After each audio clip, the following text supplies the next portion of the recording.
And I'm Mary Ellen Resendez, live in Pinal County, where 3 sheriff supervising deputies were involved in a shooting with a suspect. This all started with a hit-and-run crash. It eventually led to a police chase. Joining me right now is Sheriff Paul Babu to kind of explain what happened. And Sheriff, Yes. Tell me what happened with these deputies when they finally cornered the suspect. Well, the unfortunate situation, hit and run, not only hit the vehicle, a victim vehicle, into the middle of the intersection, but hit it again entirely through the intersection, badly damaged, riding on its rim. It was a pursuit, low speed, only 35 miles an hour, MCSO and us.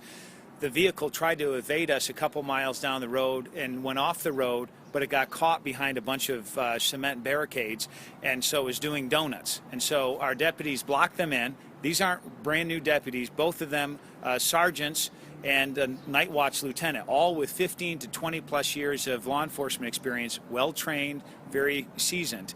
And they try to get this guy to surrender. That's how we wanted this to end. Instead, he drove and head on into one of the sergeants, hitting his vehicle, minor injuries for the sergeant, and then backed up. The sergeant got out of his vehicle, started to shout verbal commands, give up, come out of your vehicle, shut your car off, and we thought that was happening. Instead, he stepped on it, came at the sergeant again, and that's when the 2 sergeants and the lieutenant all fired at the suspect.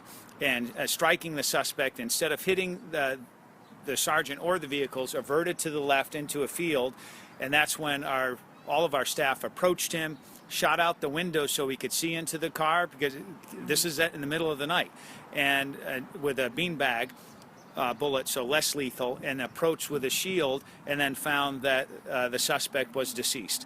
Tragic incident. We wanted this to end with him surrendering. Should have stopped when MCSO and us were trying to stop him on the road, and this is very unfortunate that it ended this way. All right, thank you so much, Sheriff. Again, all we know about that suspect is that he's 55 years old. He's a white male from Peoria. They're not going to release his name right now because they're still waiting to notify all of the family members. What happened in that first hit and run, they still don't know. That's under investigation. Also under investigation is whether or not he was actually impaired. Live in Pinal County, Mary Ellen Resendez, ABC 15 News. All right.